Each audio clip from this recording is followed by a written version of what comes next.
Halo, assalamualaikum warahmatullahi wabarakatuh. Kembali lagi di channel ini. Sebelumnya gue mau minta maaf karena minggu-minggu ini gue masih agak-agak sibuk, jadi gue nggak bisa eh, rutin per minggunya untuk ngupload video dan juga berbagi cerita dan serta tips-tips tentang review tentang hal-hal yang berkaitan dengan produk-produk yang gue pakai gitu. Oke, jadi kesempatan hari ini gue tuh alhamdulillah ada waktu untuk sharing lagi, untuk berbagi cerita lagi sama teman-teman dan juga memberitahukan tentang hal-hal apa aja yang udah gue gunakan gitu. Nah, di video kali ini gue mau membahas tentang produk lagi, tentang produk yang sebenarnya ini nggak baru sih, udah lama juga dan ini juga udah banyak orang yang menggunakan serta produk ini juga udah dijual belikan di pasaran Indonesia kita, guys, di negara kita ini. Nah, dan ini adalah produk yang pengen gue review. Oke, jadi ini adalah sabun Kojisan, dimana sabun Kojisan ini kenapa gue mau review, kenapa gue mau cerita, kenapa gue mau berbagi ke teman-teman, karena sabun ini yang nemenin gue dari awal mula gue melakukan perawatan. Dari yang gue seperti ini hingga sampai saat ini kayak kayak gini gitu, alhamdulillah banget, dan sabun inilah yang udah nemenin gue.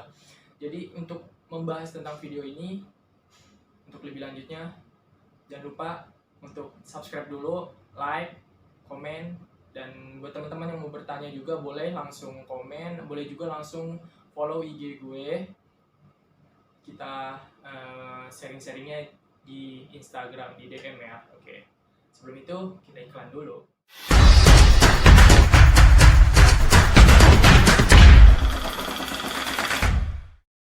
Jangan lupa subscribe-nya ya. Thank you. Oke. Nah, jadi kenapa gua mau cerita tentang ini? Jadi banyak isu-isu yang udah gue denger sih, udah ada yang bilang juga teman-teman. Jadi katanya sabun Kojisan ini nggak berefek. Yang pertama tuh nggak berefek apa-apa ke diri kita. Terus yang kedua katanya cuman efeknya itu cuma perih doang ke muka atau ke badan. Terus yang ketiga malah ada katanya sabun ini tuh bisa berdampak ke kanker. Masa sih kan? Sok dong. Dan akhirnya gue nyari-nyari tentang si ini apa benar buat mempengaruhi si kanker atau apa gitulah. Dan gue ketemu tuh di videonya dokter, aduh, lupa gue dokter siapa namanya. Dia menjelaskan tentang si Kojisan ini. Jadi dari Kojisan ini, yang pertama kita bahas dulu tentang si berefeknya ini. Menurut gue dibilang untuk berefek atau enggaknya, untuk diri gue itu ya berefek, karena gue merasakan khasiatnya gitu. Khasiat yang udah gue dapet untuk diri gue, untuk tubuh gue, dan emang perubahannya tuh bener-bener ada gitu, nyata. Ya gue nggak bilang instan, nggak bilang cepet, tapi berprogres gitu. Nah terus yang kedua, efek perih. Sebenarnya kalau untuk sabun ini atau sabun yang lain, untuk ke muka tuh kalau terlalu banyak atau terlalu sering menggosokkan atau terlalu kasar atau apalah, ya emang pasti perih gitu, karena emang sabun ini dikhususkan tuh sebenarnya untuk badan gitu. Sebenarnya juga bisa juga untuk muka, namun ya jangan terlalu berlebihan gitu ke muka gitu. Untuk mengusapnya ya secara lembut aja gitu. Nah terus untuk yang hal ini nih, yang penting nih, hal si kanker ini. Oke, gue ingat dari YouTube-nya Dr. Richard Lee, dia menjelaskan tentang si sabun Kojisan ini yang katanya tentang kanker itu. Jadi si Dr. Richard ini udah menemukan jurnal di mana dikatakan bahwa yang menyebabkan kanker ini sebenarnya karena kandungan si acid ini, koji acid ini. Karena si Kojisan ini emang apa? Jadi bahan-bahannya itu ada si acid ini. Nah, gitu. Dan setelah ditemukan jurnal tersebut bahwa dikatakan hal yang memicu ke kanker itu sebenarnya hanya jika penggunaan si acid ini melebihi dari 1% gitu. Dan sedangkan yang kita ketahui untuk si ini sebenarnya dokter Richard juga nggak bilang sih ini di bawah 1% atau gimana gitu, nggak bilang gitu. Tapi di sini gue setuju dengan apa dikatakan nama dokter Richard, bahwa di negara kita ini, bahwa suatu hal yang mau dijual belikan di pasaran di Indonesia itu pasti melalui BPOM dulu. Nah, untuk menuju ke BPOM yang pasti itu udah uji klinis, uji dermatologi juga, dan pokoknya udah uji semuanya dah tentang si produknya ini layak atau enggaknya dipasarkan, berbahaya atau enggaknya digunakan gitu. Jadi karena emang ini sabun juga udah berproduksi di negara kita, udah disebarluaskan dan juga udah udah BPOM. Nah, di sini gue berpendapat bahwa sabun ini aman dikonsumsi untuk kita gitu. Sebenarnya sabun ini tuh bukan hanya untuk memutihkan sebenarnya. Jadi setelah gue baca khasiatnya itu untuk apa aja. Yang pertama itu ada dark spot, untuk acne atau jerawat, terus juga untuk stretch marks itu juga bisa. Jadi selain ini memutihkan, ini juga mampu membersihkan tentang dari noda-noda hitam, jerawat, dan juga tentang si stretch marks gitu.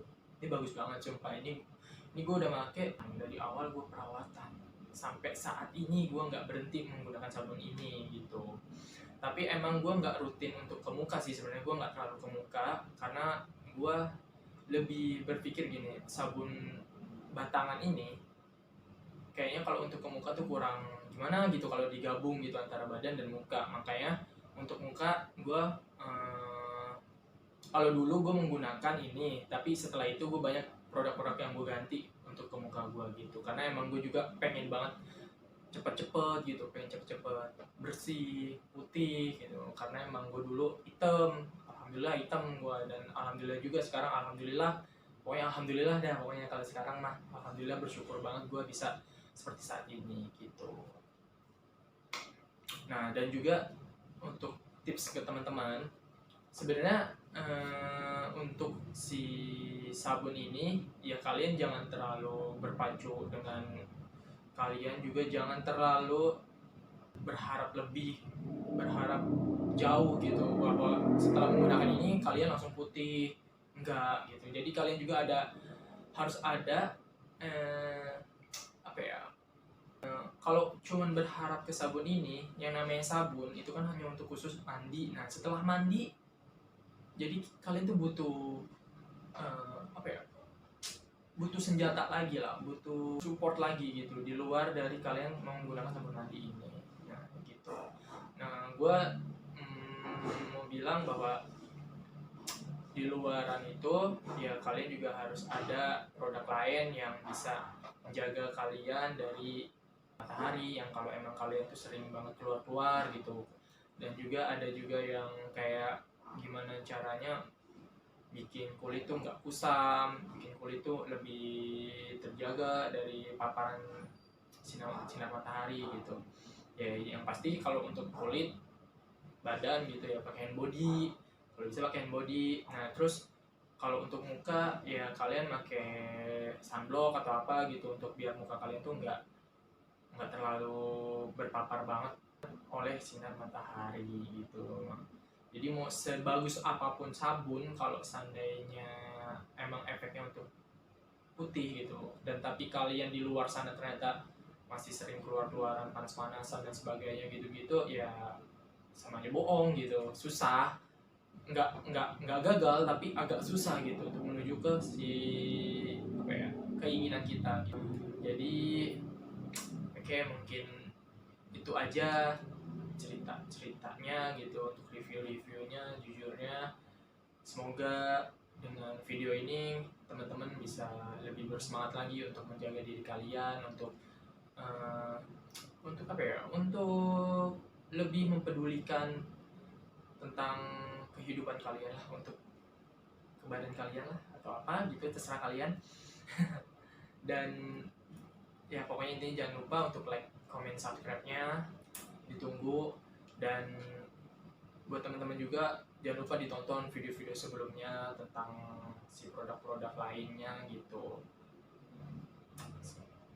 Oke, sekian. Assalamualaikum warahmatullahi wabarakatuh. Dadah. Thank you.